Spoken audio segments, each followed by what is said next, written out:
Welcome back. For this installment of my little podcast, I'm going to read the first few chapters of Somewhere Beyond the Sea, which is the sequel to The House and the Cerulean Sea. Now, I am not an audiobook narrator, and I'm definitely not as good as you, but I would like a little lovingly patience while I'm reading this because I'm definitely going to stumble over my words a little bit, and yeah.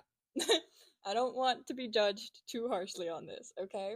So, as a reminder, this is the synopsis because I don't think you've read this yet unless you got it on audiobook without me knowing. Says, Welcome back to Maris Island. Arthur Parnassus lives a good life, built on the ashes of a bad one. He's a headmaster of a strange orphanage on a distant and peculiar island, and he hopes to soon be the adoptive father to the 6 magical and so-called dangerous children who live there.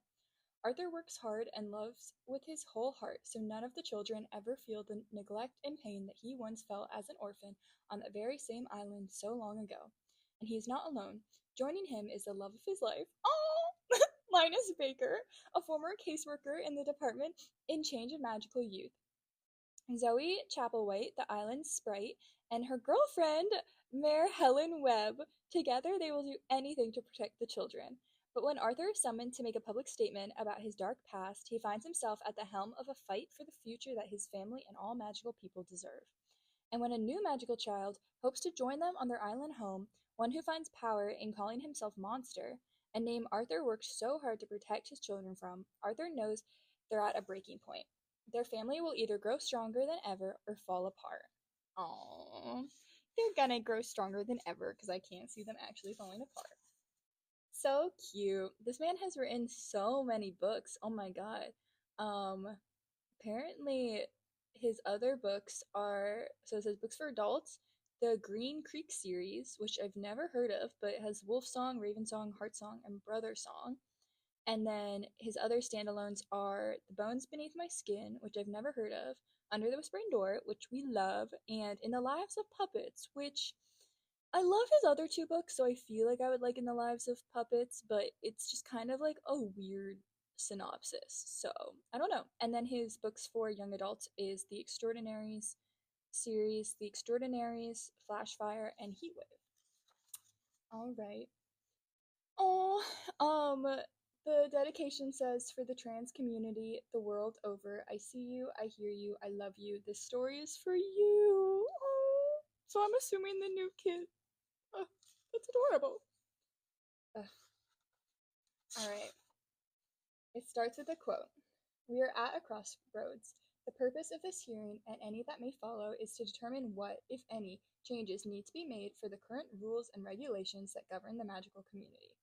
As has been covered by the press en nauseam, the department in charge of magical youth and magical adults has recently come under heavy scrutiny.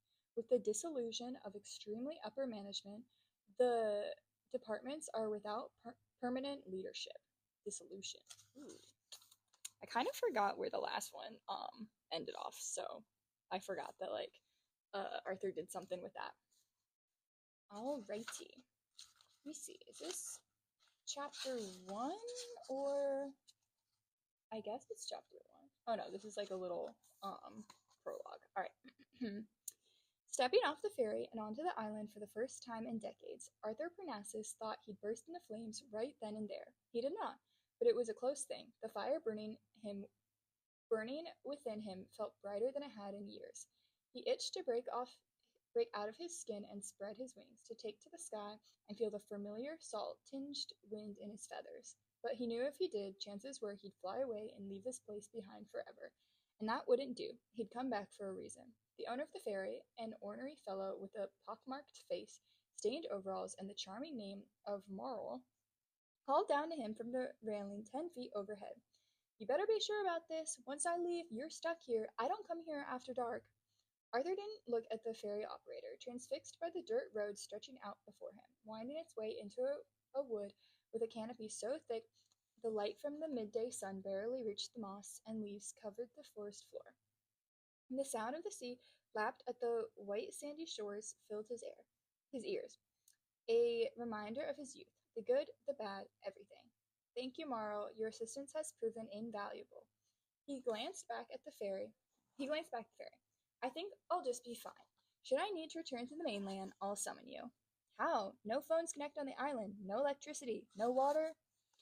That will change. Utilities have been scheduled to come out tomorrow morning at 10 on the dot.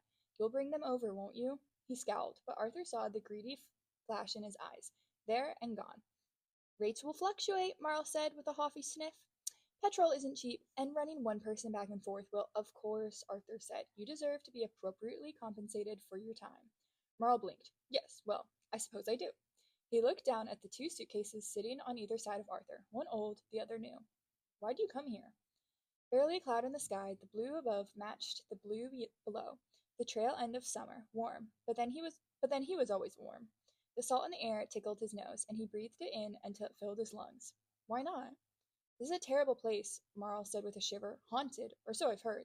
No one lives here, hasn't for a long time. He spat over the side railing.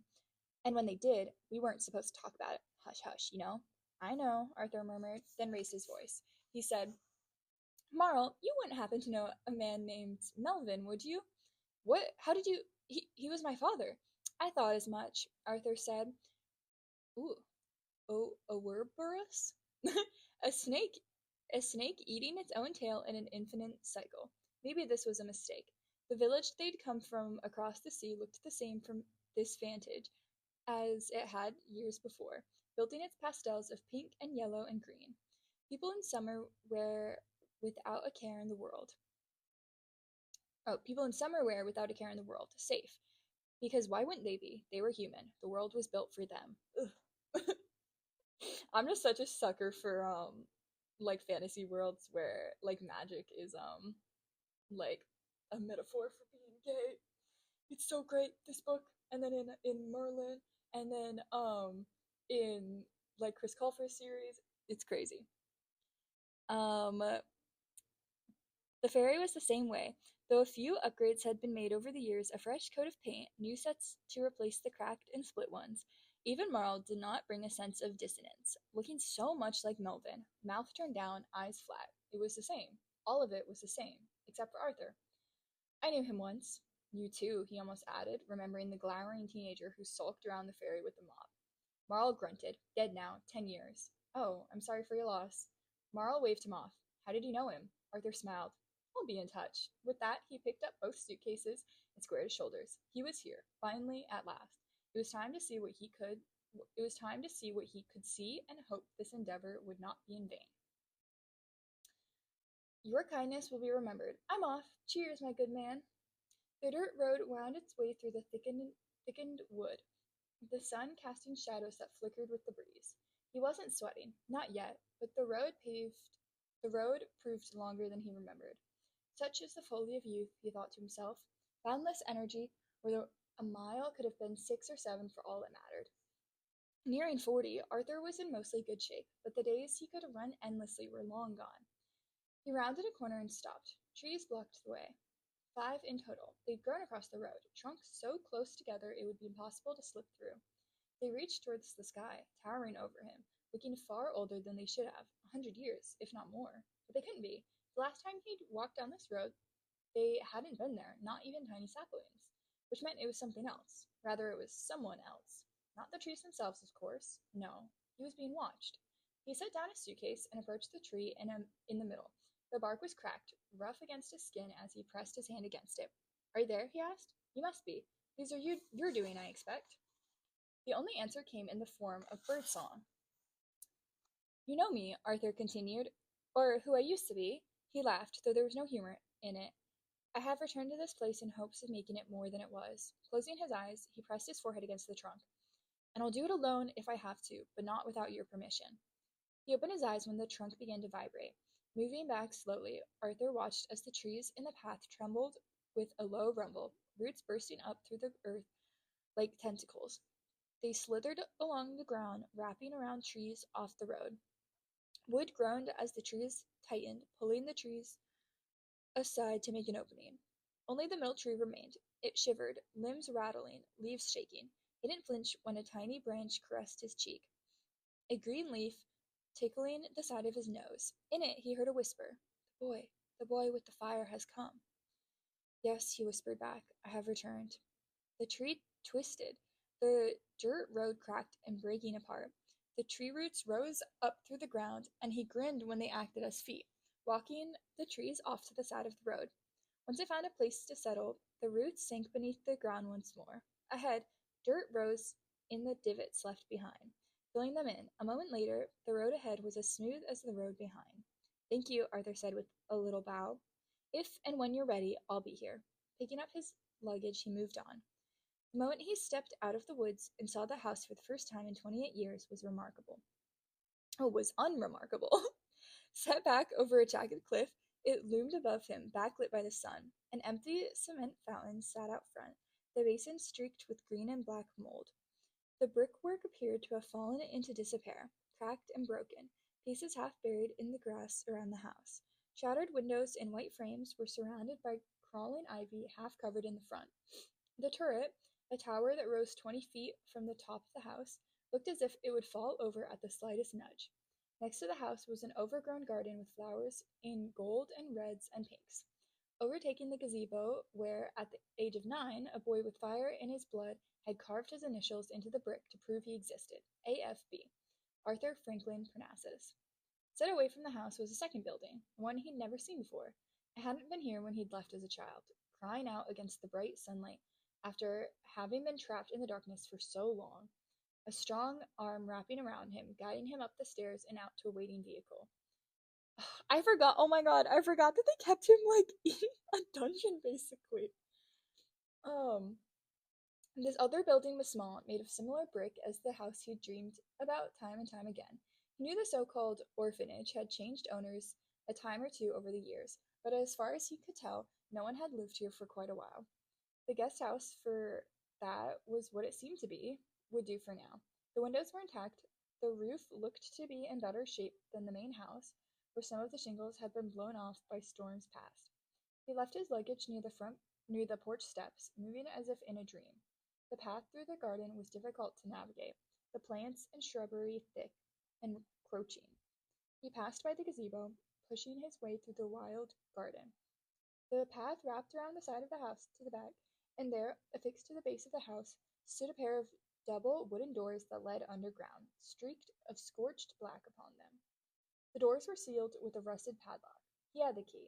He had all the keys. He didn't go inside. He knew what was down there. Tick marks scratched into the walls, blackened stone from where he'd burned, perpetual darkness, aside from his fire. No, why would they put him in the dark? Yeah, I kind of understand being like, we're gonna put him in like a cement cell basically so that he can't burn anything, but it was like they didn't have to be in the darkness. Um, a ghost then rose behind him, wrapping an arm around his throat, holding him captive. You earned this, it snarled in his ear. You'll learn your place. Mark my words, boy. Say it. What are you? Say it. An abomination, Arthur said dully as the arm faded away. He stared at the wooden cellar doors as the sun drifted across the sky. He couldn't do this. He didn't know why he thought he could. Too much. It was all too much. Arthur fisted his hair as he walked back around to the front of the house. His luggage was where he'd left it. He bent over, hands brushing against the handles of his suitcase. A voice said, Arthur, loud, clear, as if someone stood on the porch right in front of him. He lifted his head. He was alone. Except that wasn't quite true, because he saw something he'd missed upon his arrival. A tiny yellow flower growing through the warped wood of the porch front steps, barely the size of his thumbnail. The flower had persisted, pushed through the wood until it reached sunlight. He walked toward it slowly. Reaching the porch, he crouched down in front of the flower, touching the yellow petals gently. Sun warm against his fingertips. Rebirth, perseverance, color, life, everything important in the smallest package. He smiled for the first time in a long time, felt something right itself in his chest. Well, he said, if you can do it, I suppose I can too. I love this book. It's so cute. Summer drifted towards autumn. The leaves changed, the air not quite as warm. Arthur stood on the front porch, sanding down the railings so he could repaint them. He was thinking white to match the windowsills he'd already redone. Merle. Oh, it's not Marl, it's Merle. Whoops. Merle had proven to be an asset of sorts. One who grumbled about all the materials Arthur brought to the island on a weekly basis. To be fair, his grumbling subsided upon receipt of payment. He'd even half-heartedly helped load supplies into the back of a maroon van that Arthur had purchased weeks before. Arthur had almost finished sanding the last railing, and it was time to check the grout between the kitchen tiles to make sure it was drying correctly.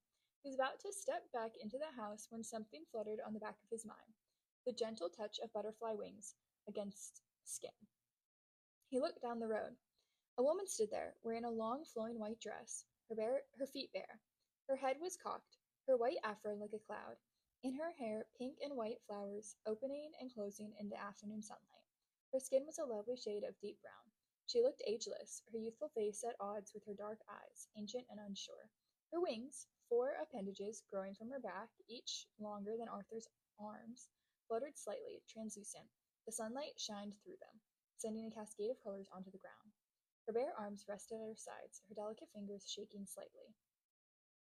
Arthur walked down the steps slowly. When he reached the bottom, he stopped, more nervous than he expected to be. He wasn't sure what to say, where to begin. She glanced over his shoulder to the house before looking back at him. "You're here." She sounded like he remembered, soft, melodic, with a tinge of sadness. "I am," Arthur said. "Why?" "Because it's the right thing to do," he said simply. She nodded, as if that were the answer she thought he'd give. She took a step toward him, and beneath her feet grass sprouted through the dirt. Behind her, he could see similar grassy footsteps showing her path up to the road. "This house," she said. "This place. It should have burned." "Yes. And yet you're here." He smiled quietly. "Quietly. Here I am, and here you are, together again." She shook her head. "How can you stand to be here? How can you even think of—" She sighed, her wings drooping. "I thought after destroying it, after you all left, I thought about coming here and opening the earth to swallow the house whole." Um, she wiped her eyes with the back of her hand. "But you didn't." "No," she said, "I didn't." She looked away into the trees. "And now I wonder why I didn't do it, why I waited, why I never came here today, why I even came here today." "I can't answer that for you," Arthur said. "All I can do is tell you that things will be different this time around. I will give the children what I never had, a place to be whoever they want to be, no matter what they can do or where they come from." "You can't do this alone." "I can," he said, "and I will if I have to." "No," she said, "you won't." She marched by him without so much as a glance in his direction. Snatching the sandpaper from his hand, muttering under her breath, she climbed the steps and frowned down at the railing. She nodded, and then began to sand down where Arthur had left off. "Your dress," he said. "Do you want to—" She paused. "It's fine. It's just a dress." He watched her for a long while, feet refusing to move. When she eventually looked up at him, he said, "Hello, Zoe." Zoe Chapelwhite said, "Hello, Arthur." Her bottom lip trembled. "I'm—" Then she, in a breathy rush, "I'm so sorry for—" He held up his hand. "I don't need that from you. I never have." "But I did nothing to stop—" "Zoe," he said, "you aren't to blame. You never were. You ran the risk of outing yourself. If they ever discovered you, they'd have come for you, too." "We'll never know," she said, eyes on the railing. "Perhaps," Arthur said, "but you're here regardless. What does that say about you? Something good, I expect." Eyes wet, she said, "Give me your tired, your poor, your huddled masses yearning to breathe free, the wretched refuse of your teeming shores." "Emma Lazarus," Arthur said, "please." "Yes, Zoe, we will take them all in." "You mean that?" she whispered. "I do," he said. "I could use all the help I can get, but if this is something you can't do, I understand. I will continue on as I have been. Might take a little longer, but I'll get there." But she did not leave. It took them the better part of a year to bring the house back up to code. If all went as he'd hoped, there would be inspections of every little detail, and he knew if even one thing was amiss, it'd be held against him. One day, Zoe told him to stop. "What?" he asked, looking up from the last bit of paint he was putting on the wall in the kitchen. It wasn't exactly needed, but he noticed the paint had dried with tiny bubbles in one section, small, about 2 inches wide and 4 inches tall, and that wouldn't do. It had to be perfect. "Come with me," Zoe said. He shook his head. "I can't. We're busier than ever. We have a mulch delivery tomorrow, and don't even get me started on the gazebo. I found a loose nail in one of the floorboards, and that means I need to go through and check every single nail in the entire house to make sure—" "Arthur, the work is finished," Zoe said. "It's been finished for close to a month. You know it. I know it." She stared at him for a long moment. Then, "Go to your office. You know what needs to be done." She turned to leave, but stopped in the entryway to the kitchen. Without looking back, she said, "The island used to be bigger. Did you know that?" She left him standing in the kitchen, staring after her. I don't know what that's supposed to mean, but interesting. Uh, he did what he was told and found a typewriter sitting on top of an old desk. A blank piece of white paper had already been fed into the typewriter, with more sitting on the desk next to it. The top page had spiky handwriting on it. Zoe had left him a note. It's time to bring them home, Z. He laughed. He cried. I'm frightened, he whispered. More than I've ever been in my life. He began to type. He did not stop until he finished. To whom it may concern, at the Department in charge of Magical Youth, my name is Arthur Parnassus. I write to you with a proposal. I have assumed ownership of a particular house on Maris Island. For the last year, I, along with some associates, have renovated the property to make it not only livable, but suitable to serve, once again, as a home for orphaned magical children. Enclosed, you will find photographs documenting the work. He did then what the 10-year-old version of himself could not. He mailed a letter. As he dropped it in the public mailbox in the village, he caught sight of something he'd never noticed before, and his blood ran cold. There, hanging in the window of the post office, a poster of a family, a boy and a girl, both towheads, with bright smiles. On either side of them, figures who appeared to be their parents, holding their hands as they walked through the sun-drenched fields of wildflowers. Below them, in stark block letters, words that Arthur read over and over again in disbelief. Protecting your family begins with you. See something, say something. And below that, sponsored by the department in charge of magical youth and magical adults. He turned and hurried back to the ferry. A month passed, then 2, then 3 and 4 and 5. He did not despair. He knew it was only a matter of time before they got a response. And then, on a cool autumn day, the doorbell chimed. A man stood on the porch, suitcase in one hand, the other holding a briefcase. He was younger than Arthur expected, 30 or thereabouts, and handsome too. His wavy dark hair slightly mussed from the trip over on the ferry. His black suit was tailored to his thin frame, his tie a furious shade of red, his dress shoes coated in dust from the road. He said, Greetings, I'm looking for Mr. Arthur Parnassus. Arthur held out his hand, a minor test. You found him. The man only hesitated briefly before shaking the proffered hand.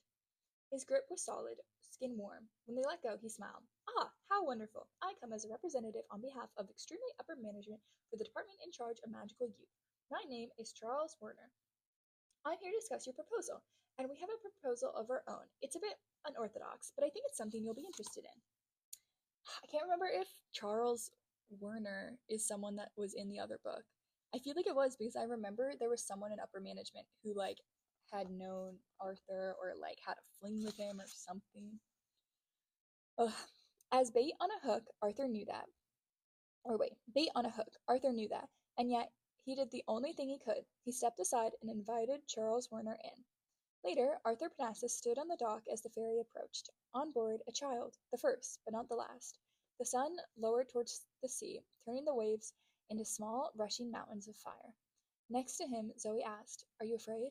Ah, he said, I suppose I am, of many things. But this? No, never this. I have no reason to be afraid. And in his head, a seductive whisper, They're the ones who should be afraid. Oh, Arthur!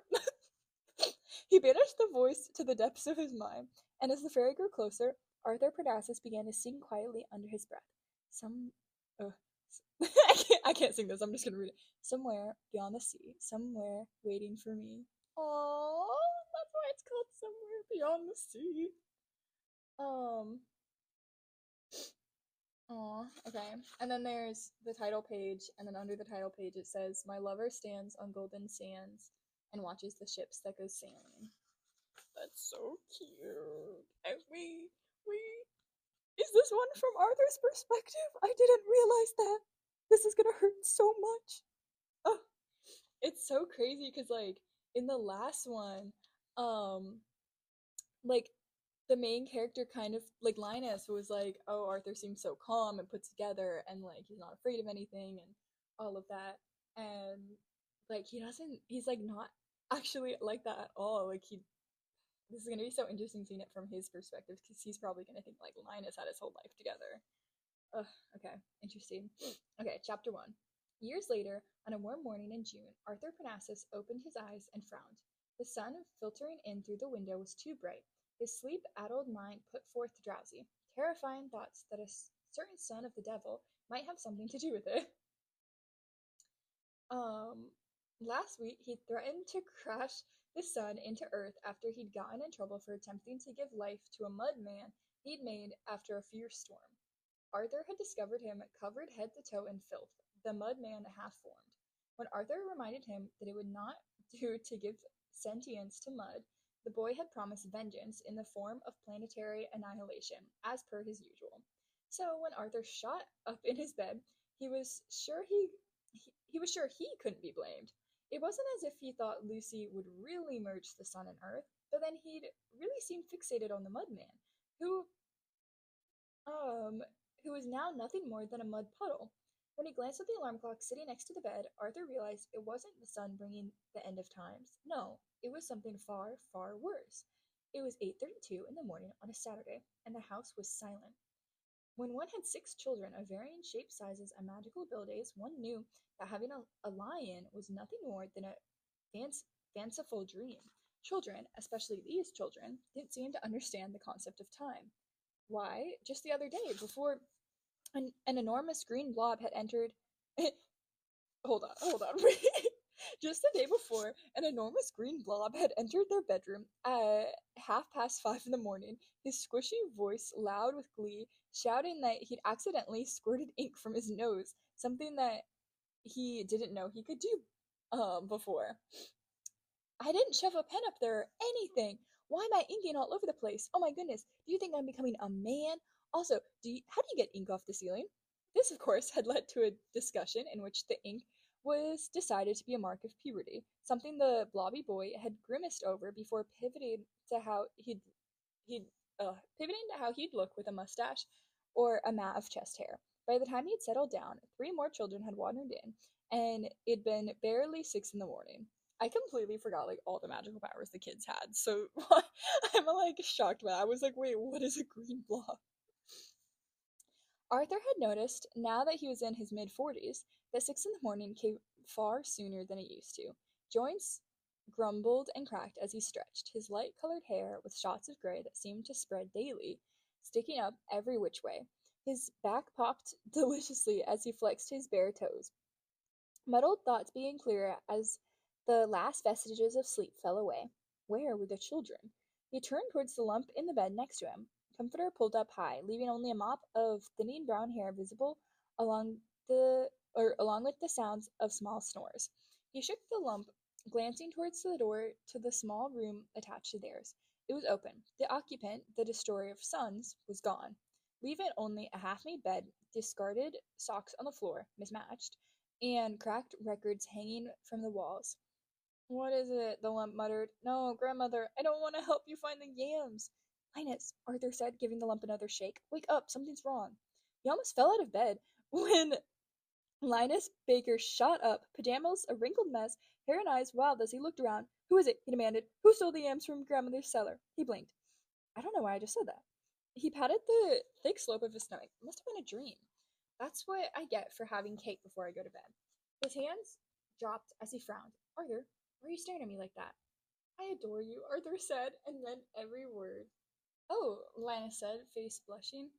Yes, well, I happen to feel the same. Is this why you woke me up? That's lovely, but why is the sun so bright? What time is it? 8:30. Linus's eyes bulged. In the morning? That's impossible. We've never been allowed to sleep this late. The closest we got was 6:42, and that was only because the children were staying with Zoe. And even then, they still came back and woke us up. They hurried towards the door, snatching their matching blue robes that hung from a hook. What on earth are you still doing in bed? We have to go find them. I love them so much. They're so cute.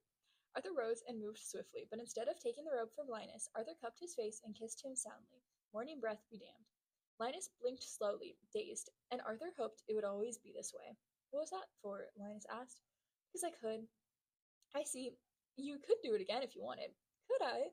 Arthur leaned forward to do just that, only to be met with a hand in his face, pushing him back gently. You could, Linus said, or we could go and see why we were allowed to sleep so late.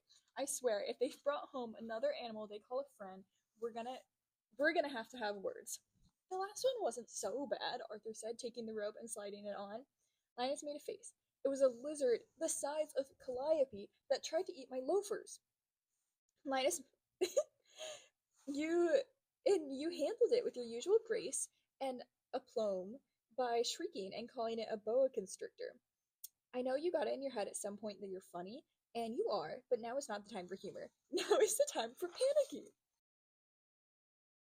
Perhaps nothing's wrong and we're overreacting, Arthur said, trying to be semi reasonable. Linus rolled his eyes. You know as well as I do that with them it would not be overreacting. Remember when Talia wait, where's Calliope? Calliope, the so called thing of evil, a cat, but unlike any other cat Arthur had ever seen before. It wasn't just her size, her gorgeous fluffy hair made her appear far larger than she actually was, or her coloring, mostly black with a small patch of fluffy white on her chest. No, it was her bright green eyes that made her different, watching, always watching, undoubtedly plotting the demise of anyone she seemed unfit to exist in her presence.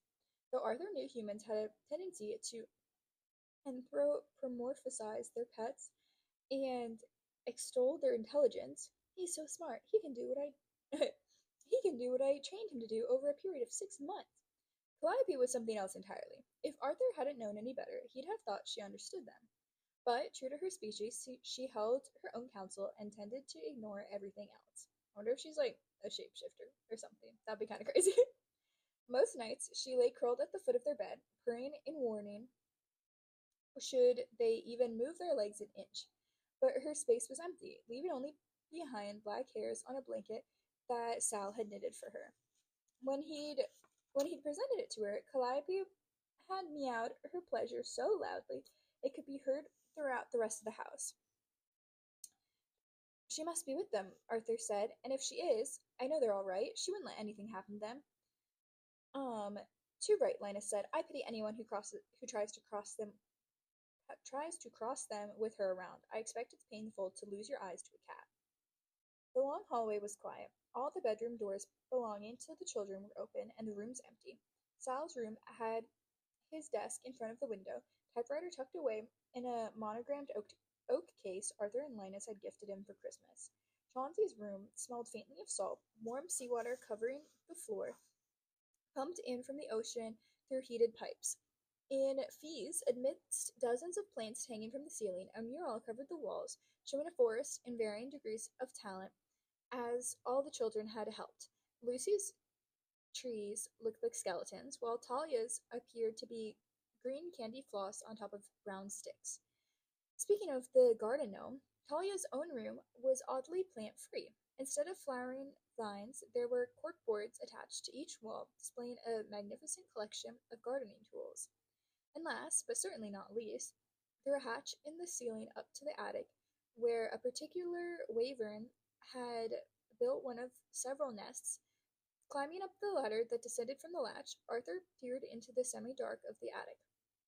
Theodore's nest, blankets, towels, and a brick he'd had a 3-week love affair with, but no wyvern. Arthur didn't want to panic, but not knowing where the children were caused an icy grip to squeeze down on his heart. Zoe would have warned them if someone had attempted to come to the island uninvited, but that did little to ease Arthur's worry. Anything else? Or anything? Linus called up below him. No, Arthur said, climbing back down. Where could they be? They wouldn't leave without asking, so it's not as if a bump from the first floor, followed by a loud crash. Kitchen, Arthur and Linus said at the same time. They climbed as they neared the they calmed as they neared the stairs that led down to the first floor. Peeking over the railing, Arthur and Linus saw Fee sitting on the bottom step, her fairy red hair pulled back into a loose ponytail, her wings fluttering behind her. The forest sprite wore shorts and a green tank top, her pale shoulders dotted with freckles. Shortly after her 12th birthday, she'd gone through a bit of a growth spurt, sprouting up like one of her trees. In front of her stood Chauncey, the enormous green boy with tentacles for arms, suckers lining both lengths. On top of his head rose thin, foot-long stalks, his eyes at the top, bouncing up and down excitedly. He was wearing a trench coat cinched around what could either be his waist or chest. It didn't take long for Arthur and Linus to learn why. You think they heard that? Chauncey said, voice like a thick, wet sponge being squeezed into a metal bucket. I don't know how to interpret that as a voice. Shh, he said, not so loud. His dog shrank until his eyes rested on top of his body, wide and unblinking. I think they heard that, he whispered. Probably not, he said, tugging at the bottom of his coat. They both snore, so I don't think they heard anything. Linus huffed next to him, and Arthur did little to hide his smile. Oh, Chauncey said. Do I snore? You're a boy, so probably. What's with the trench coat? He puffed up proudly. We're on a secret mission. Everyone knows when you're on a secret mission, you have to dress like it. He flipped up the collar of his coat. Secret Agent Chauncey at your service. I thought you wanted to be a bellhop. I can do both, he said. Save the day and carry the luggage. It's called going undercover. I read about it in a book. His eyes turned 360 degrees. Can I tell you something I've never told anyone before? Sure, Fee said. What is it? Are you alright? He flapped a tentacle at her. Yeah, I'm good. No, not just good. I'm pro- prodigious? Prodigious? Linus elbowed Arthur gently. You hear that? He whispered excitedly. My vocabulary lessons are working. Which mean uh, which means to cause amazement or wonder. Chauncey was saying when they looked back down the stairs. Fee laughed. What did you want to tell me? Right, Chauncey said. Have you ever been walking through the woods and you see a pine cone on the ground and no one is there to tell you that you can't eat the pine cone? Well, sure, but oh my goodness, Chauncey breathed. Me too. I thought I was the only one. I feel much better now. Did you eat the pine cone? I did, Chauncey said proudly. Guess what it tasted like? I have absolutely I have absolutely no idea. Chauncey's eyes leaned forward, stopping only a couple of inches from Fee's face. Do you remember when Talia tried to make pecan pie, but we were out of pecans, so she used candy corn instead, and there was so much sugar in it? Linus said it would rot our teeth, but we ate it anyway and didn't sleep for 3 days because we could all smell colors. That's what the pine cone tasted like? Fee asked with a frown. No, I just like that story. The pine cone tasted bad, and it took forever to chew. Fee coughed, sounding like she was trying hard not to laugh. You ate the whole thing? Chauncey blinked, first the left eye, then the right. Yes? Why? Female pine cones have edible seeds called pignoli, she explained. They're a little sweet, a little nutty. In Italy, they make pagnoli biscuits. Chauncey's skin darkened to the color of pine needles. Are you saying I ate a girl? Oh no! He threw his tentacles up in the air, tilting his head back. I didn't mean to do it. I fell on her, and she just went in my mouth.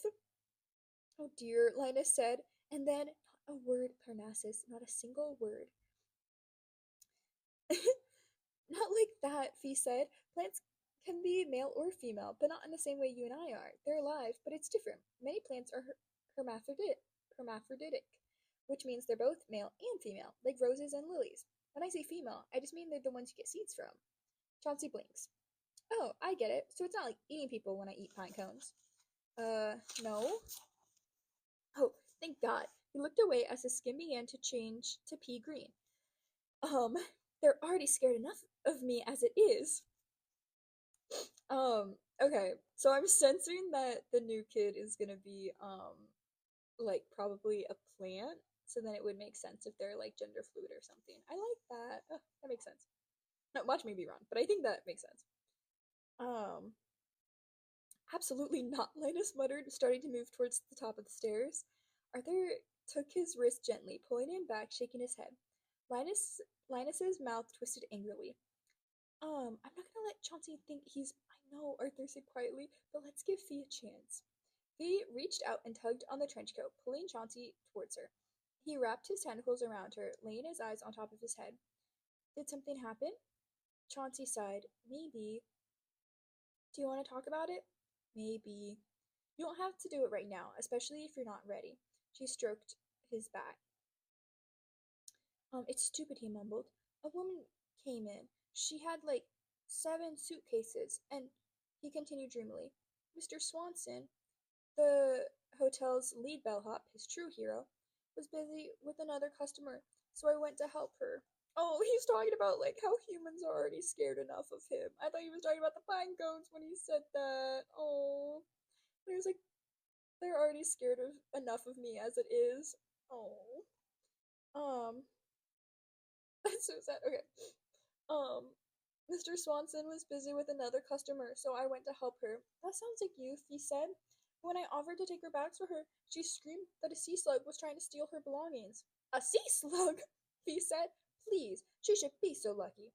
Right, Chauncey said, pulling out from the hug.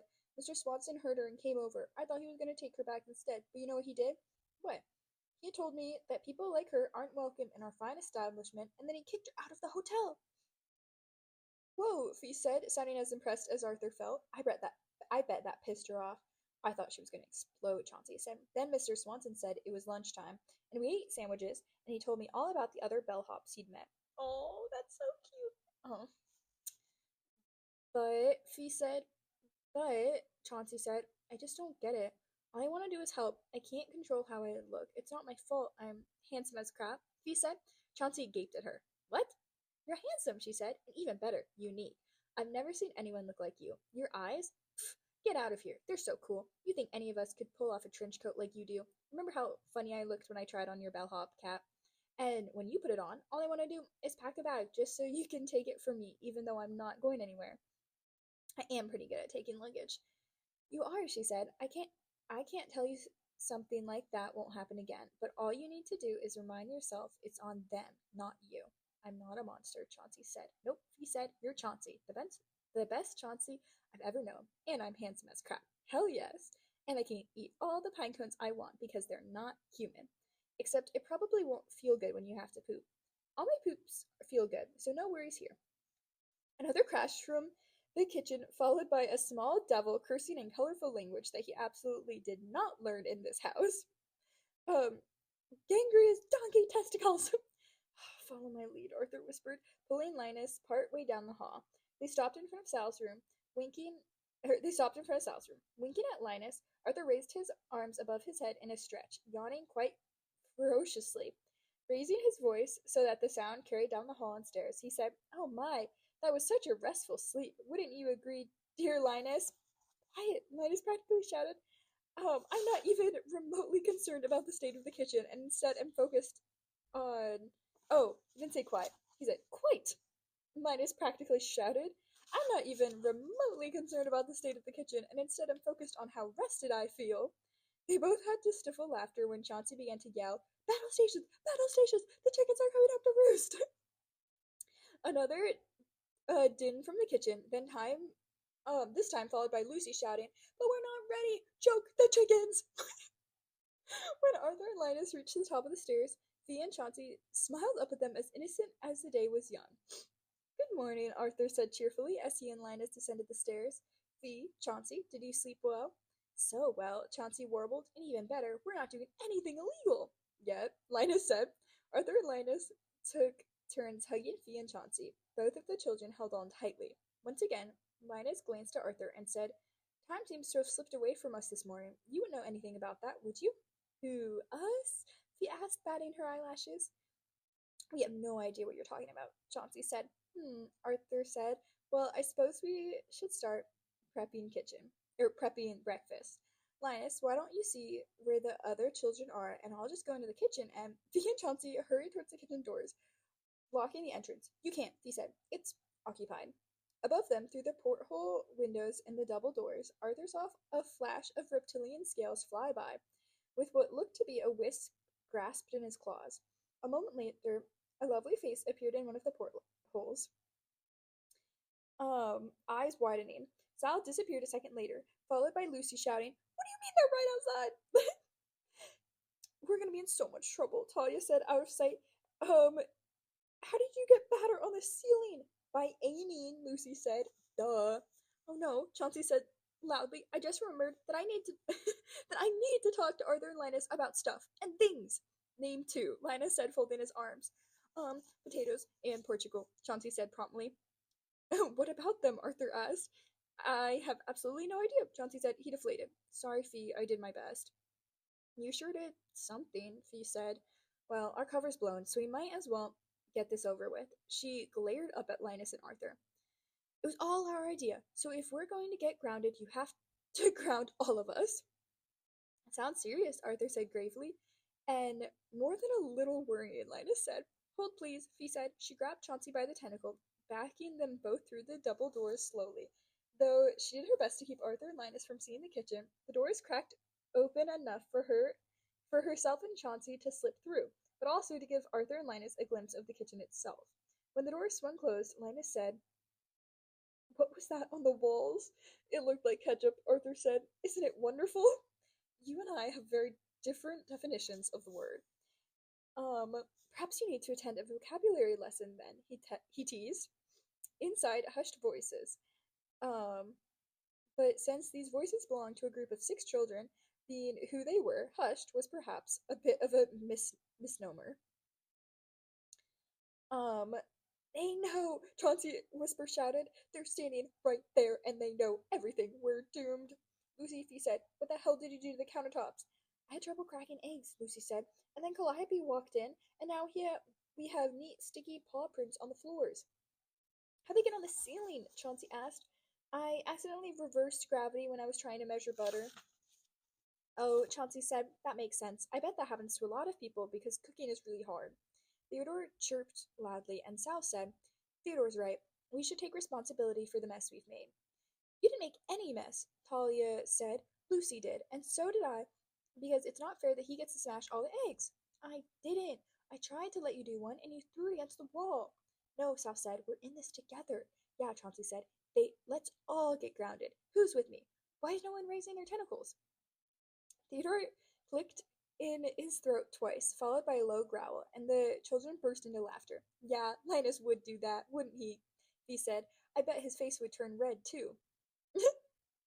um, Linus huffed quietly. "Well, I never. Your face is a little flushed," Arthur whispered. "Are you ill, dear Linus?" "They think they're funny because of you," Saul said. You distract them until we're ready. Everyone else, let's clean up as best we can. The quicker we work, the sooner we'll be done."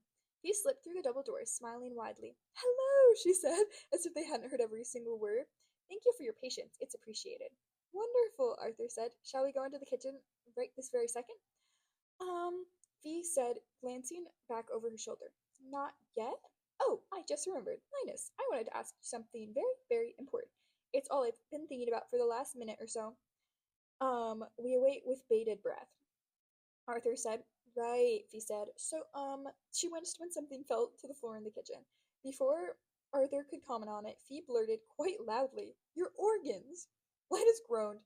"This again? How many times do I need to tell you, Talia, that, or how many times do I need to tell Talia that no matter what she says, I won't sign a do not resuscitate while also granting permission for her to harvest my liver, kidney, and lungs? I don't know where she got the idea my organs would help her roses, but they won't."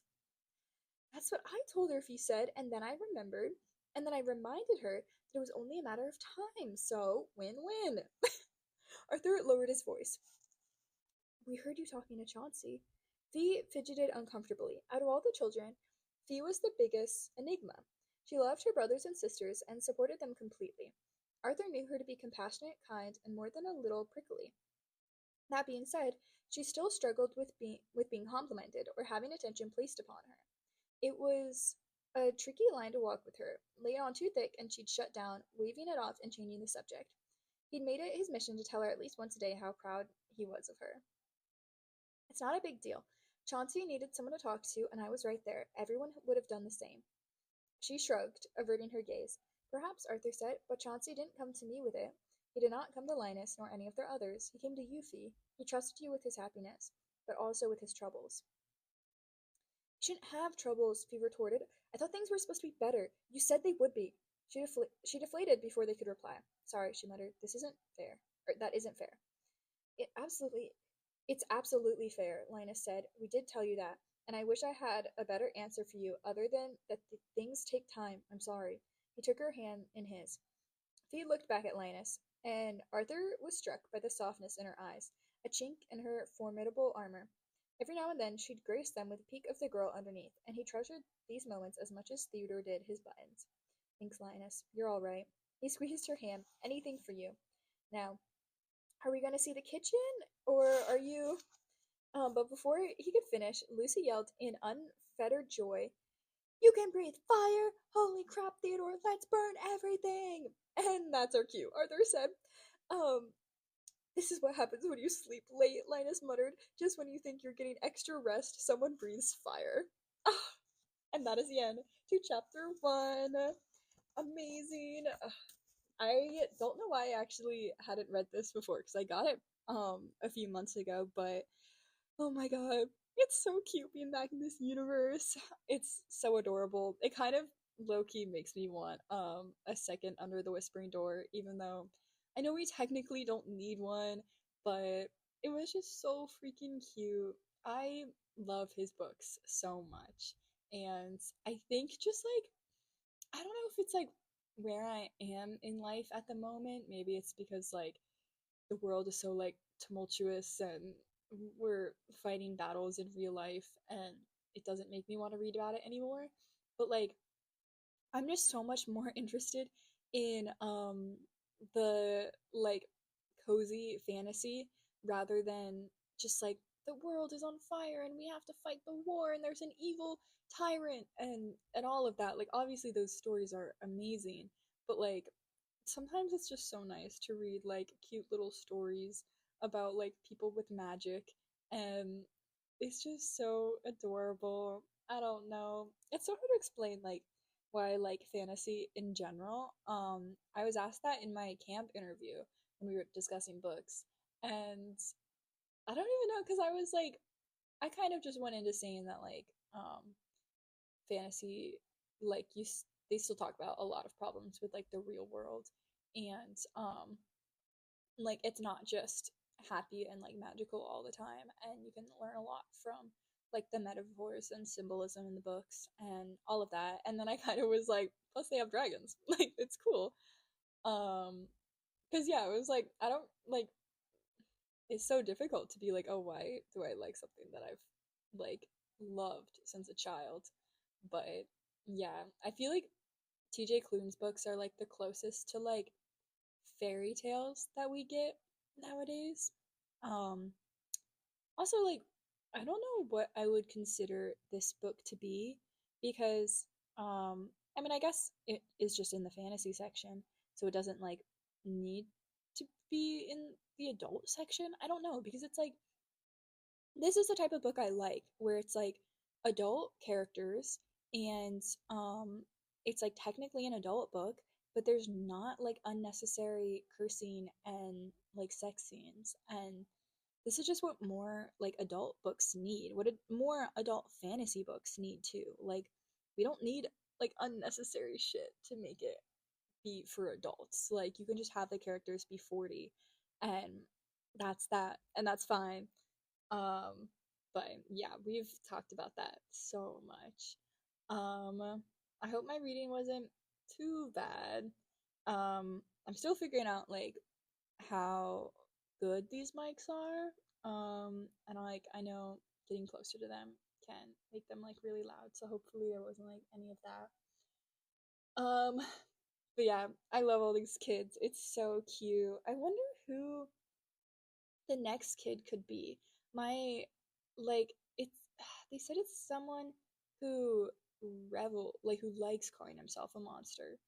So I don't know. Like I feel like if it was a plant, that wouldn't be very like monstrous. So I have no clue what it might be. I'm trying to see if like the cover has any like artwork that could give it away, but I don't think so.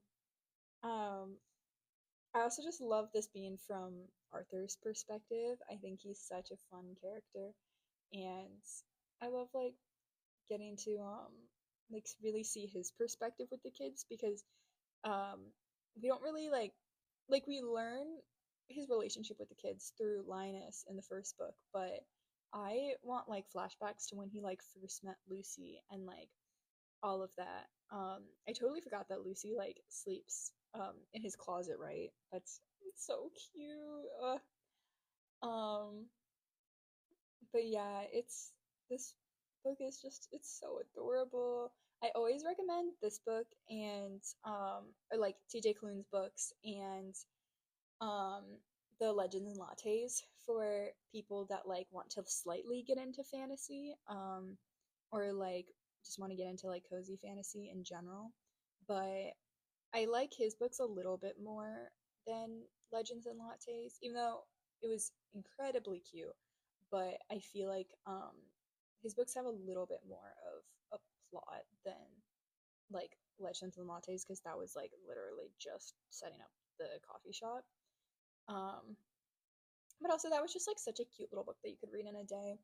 I would think I would actually go far enough to say that I think like um these books and Ashley Posen's books, the ones I've been trying to get you to read for forever, um, kind of fit in the same category because her books are slightly like cozy fantasy ish.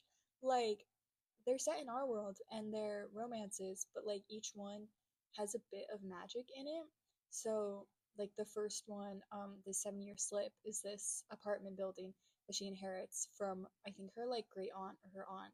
And the um she like her grand or her aunt always told her stories that it would like send you back in time, and then she um like wakes up one day and realizes that it like sent her 7 years back.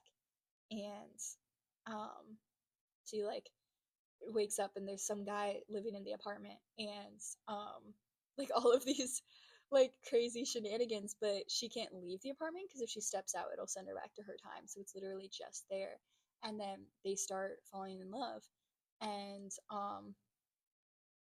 but then she gets like sent back to her time, like it kind of is only like a day, I think, um that it'll send her back. And she starts thinking like, oh, I'll never see him again, like I don't, it's 7 years later. But then she sees him in real life, because their jobs overlap, because she's a I think she's a art or like a food critic, or a she might be an editor, um and she's like helping a food critic like write a book, and he's trying to get a Michelin star at his restaurant. And it's like really impressive because when she went back, um he was like he'd just gotten a job at that restaurant as like a dishwasher, and he had been telling her about how he wanted to like be a chef, and he had all these cool ideas, and he was like making her food, which is why it also is just like such like it's a very like atmospheric book, like the food sounds so good. And so she's like really proud of him, but then she's like, he's not gonna remember me. Like we only spent like one day together 7 years ago. But then they interact, and she realizes that like um that he seems to have a lot more memories of her than she has of him. So she realizes that she probably went back more than once. And then it's like really interesting because like she's kind of living their love story like in reverse, whereas like he knows the whole history of what happened between them that summer, and she hasn't experienced it yet. um so it's super cool. And then her second book, The Dead Romantics, is about this girl who her and her dad have this like power that they can talk to ghosts and see ghosts, and no one else in their family has it. And she has to go back to she's currently I think living in New York City, and she's a ghostwriter for like a famous author. All her books kind of have something to do with books. Um and there was like a tragedy in her family, so she has to go back to like her small town, and she's trying to get a like she's trying to push back like publishing or giving over the manuscript to her next book that she's trying to ghostwrite. And because she just has like zero motivation and she hasn't written it, and like yeah, it's not going well, and her boss is like a dick. um and then she's like, so she has to go back home for a funeral, and all of a sudden like her boss shows up at her door, and she's like really confused at first, and then she realizes that he's a ghost and that he died, and that like he was sent to her, like he just showed up um at her door, and he has like no other memory, and she has to like help him figure out like what happened and just kind of like figure out what to do with his life. um and yeah, so I love that. And then the next one is called A Novel Love Story, and it's about like this woman who is part of like a romance book club, and they all were planning to meet up in like I think it was like in the Catskills or something for a little like trip, and but everyone had to drop out last minute, but she's had like the worst year of her life, so she really wants to go and do it anyway.